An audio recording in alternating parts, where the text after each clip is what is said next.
I'm Holly Webster, and I built Susan. This is Susan from the movie Missing Link. This movie is the latest movie to come from Leica's animation studio. It's another stop-motion movie, fifth of the line of films. I work at the studio, so I'm obviously endlessly amazed and inspired and surprised by everything we're doing at that studio. This was to kind of follow up the Coraline house that you guys have seen, and that's also here at BrickCan. But yeah, I had to kind of think about, all right, well, so it was the 10-year anniversary for Coraline. I got that one sort of out of the way. Okay, now Link is going to be coming out. And I kind of had to toy around with the idea of like, okay, am I going to go small or big? Because when it comes to doing like the minifigs and all that, that's kind of a lot of work. And I didn't feel like I could really capture Mr. Link in minifig form and really do him justice. So I started seeing a couple of pieces, like these new eyeballs with the hazel iris and these little macaroni, curved macaroni tiles there, and it started coming to mind like, oh, this is starting to look like a face, and coming up with the pieces, and then it just went from the head down with the bow tie. Of course, what I wasn't really paying attention to was like that's setting the scale.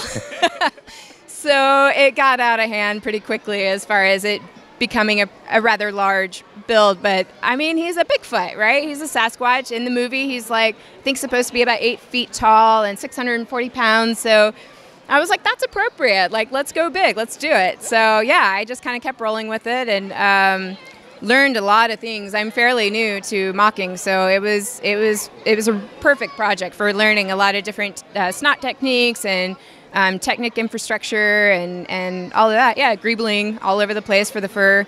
Yeah, it's been a fun project. Right. Building a figure like this, I'm sure, is very different from like a Coraline house, very architectural, versus all of this that has, the rounded arms and the legs especially. Talk about how you achieved that. Yeah, so like I said, I started with the face, which was pretty straightforward. It's more of like, we're definitely going more for sculpture than architecture here. So I start with the face, and then it's just kind of like doing 3D art, I guess, where you're trying to get the snout to come out and get the expression right.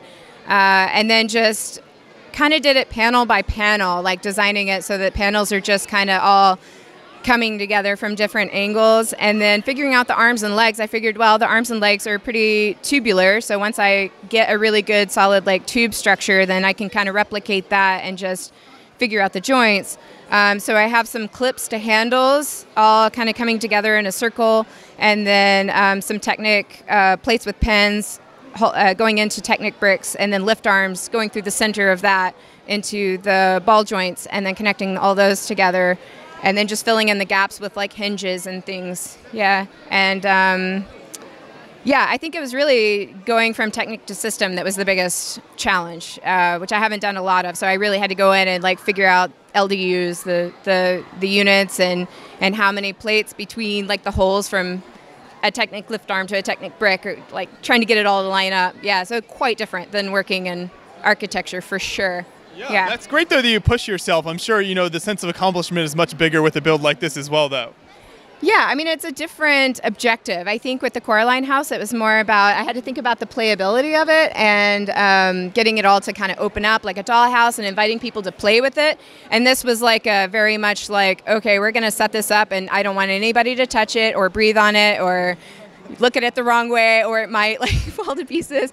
And it was really more about the character and capturing like the hero of our film and his kind of expression and making a connection there. So yeah, just completely different objectives with like, with Coraline, I feel like the most iconic thing was like the pink Victorian house. And so it was just, a totally different kind of set. Another great element of this character is the fur. So like both kind of the head as well as the hands and the legs down here, which, you had to do that in a very kind of haphazard way. So how did you get that look down? Well, okay, so I'm limited by the color. I've got dark orange, which isn't the most common color. So some parts were really hard to come by. And the parts that would have been the most simplistic, like 2x4 bricks and like certain slopes and things, were really hard to come by. But fortunately, a lot of the curved slopes were the most common elements.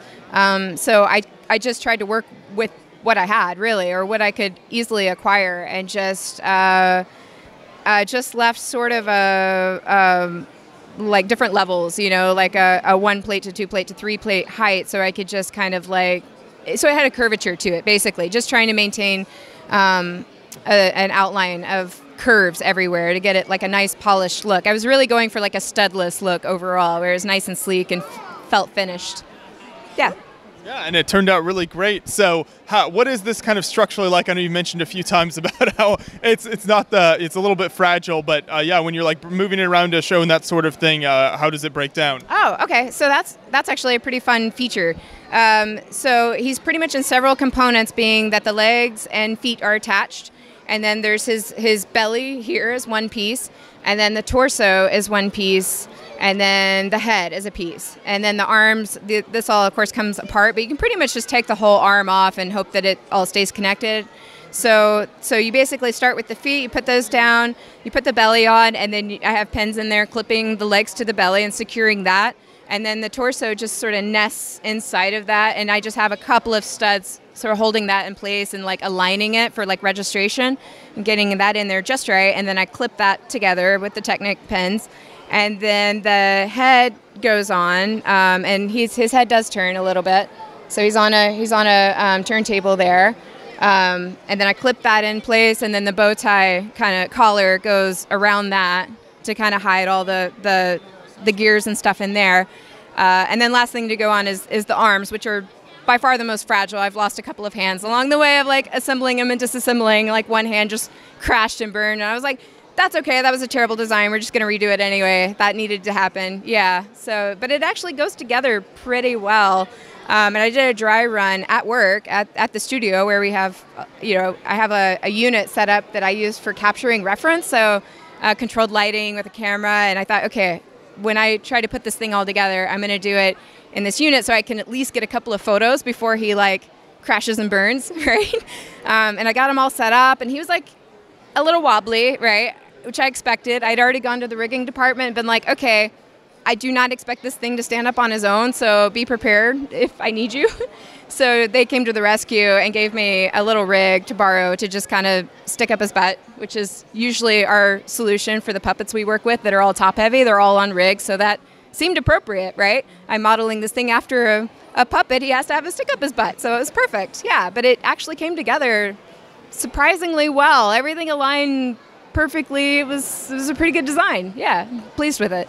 Yeah, no, it looks really fantastic. So now I know this is kind of your second large Leica build. Do you plan to continue in this theme and build stuff from other movies or that sort of thing? Yes, I do. Awesome. Well, you've captured it really well, so we'll definitely look forward to more of those builds from you in the future. And you mentioned the Coraline House a few times, so for anyone watching who hasn't seen that build and the interview we did with Holly, we'll put a link to that in the description. You can check that out. It's also on Lego Ideas, so you can go vote for that as well. So thank you so much for taking us through the build here. Appreciate it. Great, thanks a lot. Thanks, guys.